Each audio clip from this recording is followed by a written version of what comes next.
What's going on, everybody? Welcome back to another video, and in today's video we're going to be doing a review roundup. If you guys have been following the channel recently, you know that I have a bunch of movies that were sent to me via physical and digital screeners for movies that came out earlier in the year that of course are being contended in the conversation for award consideration. And so yeah, I've been wanting to do a couple of these review roundups over the course of December to do a little bit of catch up on some of these movies that I didn't get to catch earlier in the year, and do kind of a shorter, kind of condensed version of a review here in one video for 4 movies that we're going to be talking about today. And for the rest of the month, you guys can still expect some individual reviews for some of the more big releases that I'm excited to talk about.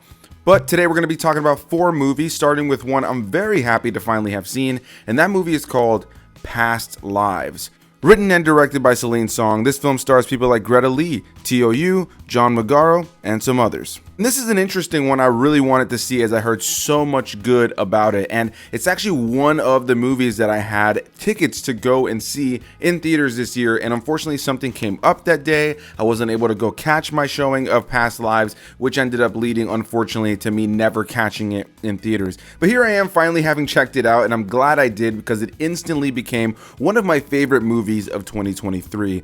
This is without a doubt one of those movies that just feels incredibly human. It captures the human experience. It's a movie that on paper could have gone the direction of being rather boring, but ultimately came out incredibly compelling because it did what my favorite movies do, and it focused on the characters. While I like a big over-the-top fun action movie, I love a movie that is centered down on characters and can really hone in on that, and Past Lives without a doubt did exactly that. If you're not familiar with what this movie is all about, it hones in on some childhood friends who are reuniting nearly 24 years after they last saw each other in Korea, when the young woman in this situation, who grows up to be played by Greta Lee, ends up actually being immigrated out. Her and her family moved to the United States of America from Korea, and now her and her childhood sweetheart are reuniting after many years and maybe recognizing that there was a life that escaped them. And at this point, she's married in her life, and this other guy coming from Korea, played by T.O.U., is still in love with her in a lot of ways, and clearly she is as well. This movie has a love triangle element to it, but ultimately is a movie at its center about 2 people that have a long-lasting relationship. I don't want to give away all the spoilers in case you have not seen the movie, but it is a movie at its core about how a lot of times in life, lives get away from us, if you will. There are things that we could easily have gone down a different path. There are things we could have easily done differently. There are places we could have gone, people we could have kept in our lives, relationships we could have continued that would ultimately have led us to different directions in our lives. And I think it's something that we can always think of, right? The what coulda, shoulda, woulda kind of mentality. And I think ultimately this movie at its core is just a really human story about 2 people that are connected, that the timing and their lives just never really worked out for them to be in the most romantic relationship that they wanted to be in. But at its core, it's a movie about how even in that distance, even in kind of like a separation of time as well from not speaking to one another, that love and that connection can still ring just as strong as it once did in the past. I think this movie captured the human experience really awesome. It is a mix of a fictional and autobiographical tale by the writer-director Celine Song, who has been talked about for awards consideration for this movie, so I wouldn't be surprised if we start to hear her name a lot more in the coming years. I think ultimately, again, at the end of the day, she wrote and directed an incredibly human story, and I highly recommend checking out Past Lives if you haven't gotten around to it yet. And the next movie I wanted to talk about is a movie I also wanted to check out in theaters but missed, unfortunately, and that film is Priscilla, which is written and directed by Sofia Coppola, based on a novel by Priscilla Presley and Sandra Harmon,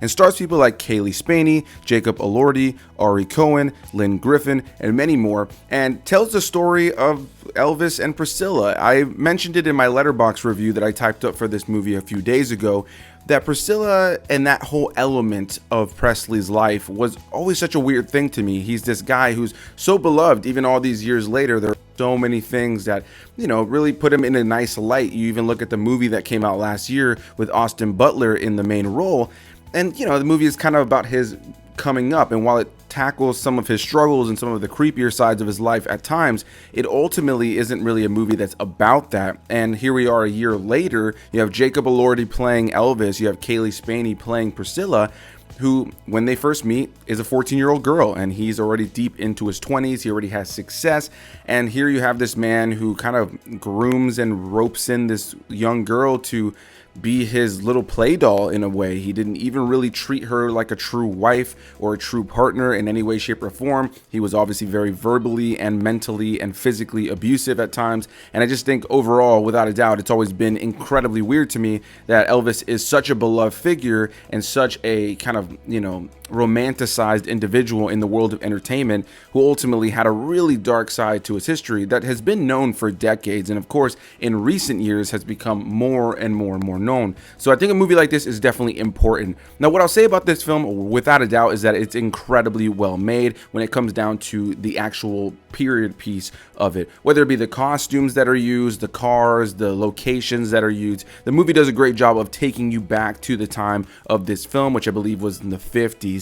And for the most part, the performances are pretty top tier as well, with Kaylee Spaney as Priscilla and Jacob Elordi as Elvis being the absolute standouts of the movie. And Jacob Elordi I just recently saw in Saltburn, so I was curious to see him here. It was very interesting to see another actor take on Elvis so shortly after Austin Butler's performance, but I think that Jacob Elordi did an incredible job, and where he really shocked me was in the voice, which he really captured incredibly well. He sounded just like Elvis at times, almost to a scary degree. Overall, I found this film to be incredibly well made, and I don't necessarily know that there's another iteration of this story that could be done any better than it was done in this movie, but I would be lying if I said I loved everything about it, because I did find it to be a little bit slow at times, and I found myself personally a little bit bored at times. I could see some people loving this film more than me, and maybe even some people who didn't enjoy it much at all, but I think without a doubt it's an incredibly well made and acted film that definitely deserves your time. So now let's move into the review for the next movie, but before we do that, you're probably wondering, Anthony, why is your shirt different? Well, the answer for that is that I was editing this video last night, only to discover that I guess my hand here had accidentally knocked out the cable slightly, but it was still in there for the microphone, which cut all of the audio for the last two reviews that were a part of this video.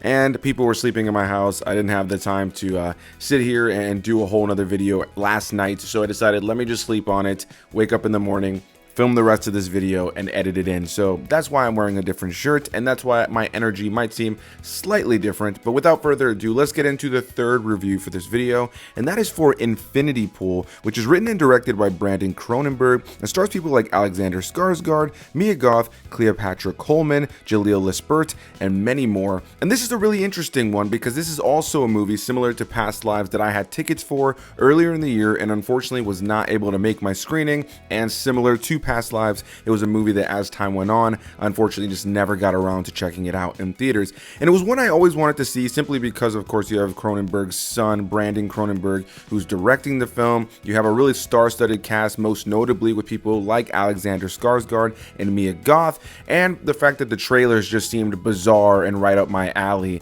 And if you've been watching this channel for a while, you know I love bizarre, weird horror, but you may also know that one thing I'm starting to get tired of in the current world of elevated horror are these films that are littered with some sort of human message, some sort of takeaway that you can have that kind of goes down to the nitty-gritty of our human kind of essence. And in the case of this movie is specifically about how we can lose our humanity, and also has some commentary on how tourists are able to go to other countries and a lot of times get away with crimes simply because they are tourists. What I'm trying to say is that I'm actually really tired of these movies that have a deep message that are in these horror films that are just bizarre in every way you can possibly think about, that are incredibly sexual and are filled with psychedelic visuals and all that kind of stuff. That's not to say that there aren't good films that utilize those elements, but unfortunately this movie kind of reminded me of a lot of the films that I have not been a fan of that have come out on Shudder, just with a higher budget. And one of the main things to talk about with this film are the performances, specifically from Alexander Skarsgård and Mia Goth, but honestly the entire cast of this film gives an incredible performance from beginning to end. This film is also incredibly well shot, having some of the best cinematography that I think I've seen in a film from 2023, and some incredible lighting throughout the course of the film as well that kept me gripped to the movie from beginning to end when it came down to the aesthetics and the performances on display. But where I struggled with this movie really was where it kind of went, as it just felt like a movie that started to have what the fuck moments for the sake of having what the fuck moments. Now, as I mentioned, there is an underlying message of how we can lose our own humanity, the animal that's in us all, and some some commentary, as I mentioned, on the tourism world, and this movie touches on things like hedonism, and there's just a lot of different layers to this film that you can kind of break down as you're watching the movie. A lot of metaphors, a lot of symbolism, a lot of it is really clever, and I do think that the film is very well made. But unfortunately, as somebody who went into this film pretty excited to check it out because of the nature of the trailer and because of the just look and feel of the movie and the people who are involved in the movie, I'm kind of disappointed to say that I just didn't really love the movie. I was impressed by a lot of the filmmaking that was on display, but never found myself overly connected to the characters, even though there was a wild sense of intrigue in the very beginning of the movie that kept me going, that kept me really interested to see where the movie was going to go. But by the time we got to the end of the movie, I could just genuinely say that I just kind of had this kind of shrug my shoulders kind of feeling about it. That's not to say that I thought the movie was bad all around, but just ultimately that it just did not stick the landing for me. And for anybody who's unfamiliar with what Infinity Pool is all about, without getting into spoilers, the base premise is that you follow this man named James Foster, who's there with his wife M at some resort in a fictional island somewhere, I believe, in Europe. They're there in this resort that's kind of in a dangerous area. They're meant to stay on this location. They're not meant to leave. Not too long into this, he ends up meeting somebody who's a fan of his books, James Foster's. He's a writer who's kind of struggling to get his next book written, so he's here for inspiration. He meets a fan of his book who's played by Mia Goth, who her and her husband invite them to leave the property. They apparently have connections who can rent them a car and allow them to go to a beach that's nearby. So they end up doing that even though they know they shouldn't. And in doing that, somebody ends up getting killed. They try to cover it up. They end up getting arrested. And then the government pretty much tells them, listen, we have this system in place that if you do get arrested here as a tourist, so that you're able to go back home and so that we can obviously keep flowing our economy, we have this system in place where we make a clone of you, and that clone will be executed in your place and will pay the punishment. And so throughout the course of the film, there's some cloning that's being done, there's some of these clones that are being killed, and there's kind of this getting away with murder kind of element to the film as well. And there's other layers to the movie that I don't want to necessarily spoil for anybody who has intrigue in this movie, but what I can genuinely say about it, again, is that it's incredibly well made. I think the acting, the characters, the performances, the overall look and feel of the film, all of that's top tier. I think that there's a lot of great filmmaking on display here, but this is just one that I don't think is going to work for everybody, and unfortunately I was one of the people that it did not really work for. And so now let's move into the final review for this review roundup. I hope you guys have enjoyed this video so far, even though I had to refilm this portion here. And the movie that we're going to be talking about last here is a movie that I wanted to check out early in the year, and I actually heard some pretty good things about, and that movie is called How to Blow Up a Pipeline, which is written and directed by Daniel Goldhaber, who wrote this film alongside Ariella Barrer, who's also in the film, and Jordan Soule. This film is written based on a book by Andreas Malm and stars people like Ariella Barrer, Christine Froseth, Lucas Gage, Forrest Goodluck, Sasha Lane, Jamie Lawson, and many more. And the base premise is incredibly simple. This is a movie about a group of activists who decide to blow up a pipeline, and they all individually have their own stakes in this fight. And I think in the world we see that there's a lot of conversation going on right now when it comes to climate change, oil companies, and chemical plants, and all kinds of things like that. It's no secret to the world that people who tend to live near these oil plants or near chemical plants or whatever the case may be tend to have a lot of, medical ailments, whether it be things like cancer or some sort of skin condition or other things that other people in those areas have unfortunately had to kind of suffer through because they just so happen to live in an area where they built one of these plants.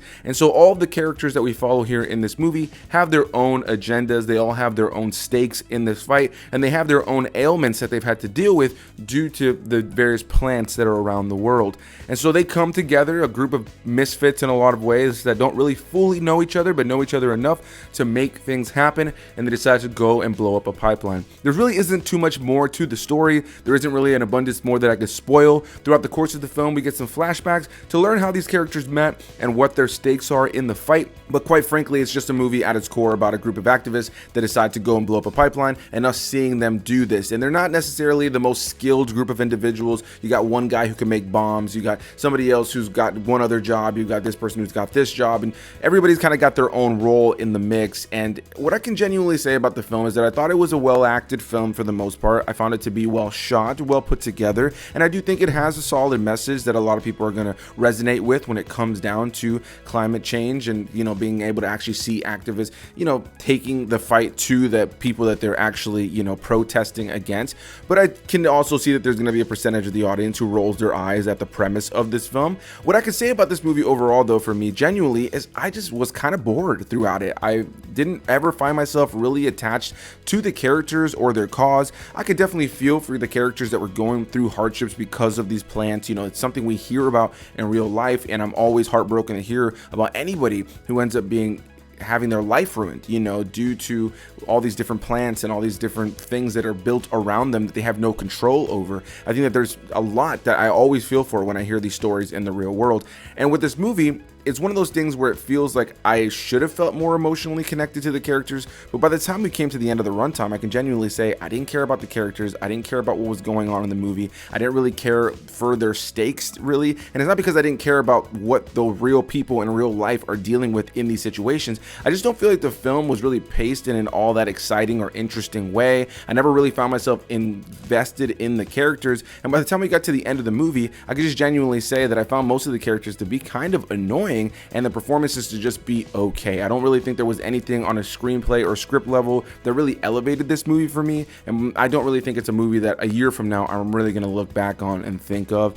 I think if it's a movie that you're interested in, check it out, but it's not one I'm giving a ringing endorsement to. So with all that said, a big thanks to you guys for watching this review roundup. Sorry if it seemed a little bit all over the place, as I did have to film this in multiple sittings, but I hope you guys enjoyed it, and I look forward to covering more of the new releases that are coming out this year as we wrap up 2023, as well as doing a couple more of these review roundups, at least hopefully one or two more, where I can catch up on some of these other reviews that I wasn't able to do earlier in the year for some of these movies that people have been talking about. So a big thanks to you guys for watching, and let me know down below, have you seen Past Lives? Have you seen Priscilla? Have you seen Infinity Pool? Or have you seen How to Blow Up a Pipeline? If you've seen them all, whatever the case may be, leave any and all comments down below, and I'll see you beautiful people in the next one. Bye-bye.